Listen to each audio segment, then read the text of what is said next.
উচ্ছে আলু কষা কীভাবে রান্না হচ্ছে ওটা দেখো। প্রথমে আলু, উচ্ছে, টমেটো, ধনেপাতা, পেঁয়াজ কেটে ধুয়ে পরিষ্কার করে রাখা হয়েছে। এবারে পেঁয়াজ, তেল গরম হয়ে গেছে, পেঁয়াজ লাল করা হচ্ছে।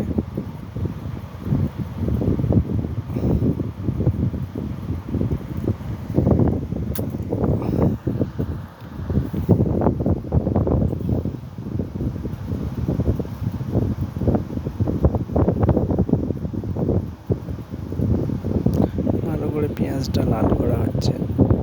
পেঁয়াজটা লাল হয়ে গেলে ওতে আলু দিয়ে দেওয়া হচ্ছে। আলু দিয়ে হালকা নাড়াচাড়া করে তারপরে ওতে একটা একটা করে মশলা দেওয়া হচ্ছে।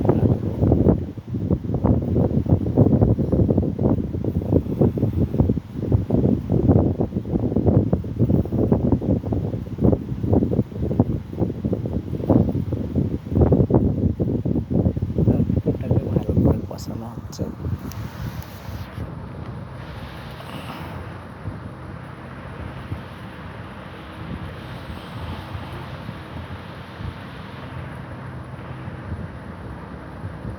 কষানোর পর ভাজা উচ্ছেটা দিয়ে দেওয়া হচ্ছে।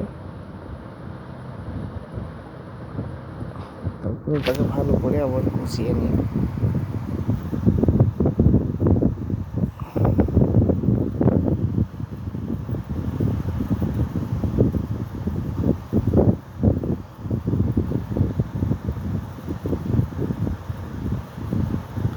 ভালো করে কষানো হচ্ছে।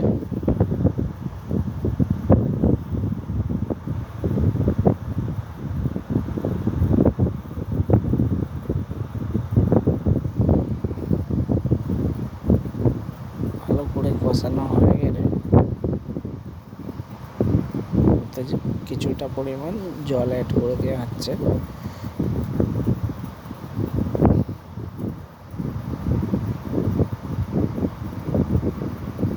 তারপর ওটাকে ঢাকা দিয়ে ফুটানো হচ্ছে। ফুটে গেলে ভালো মতো হয়ে গেলে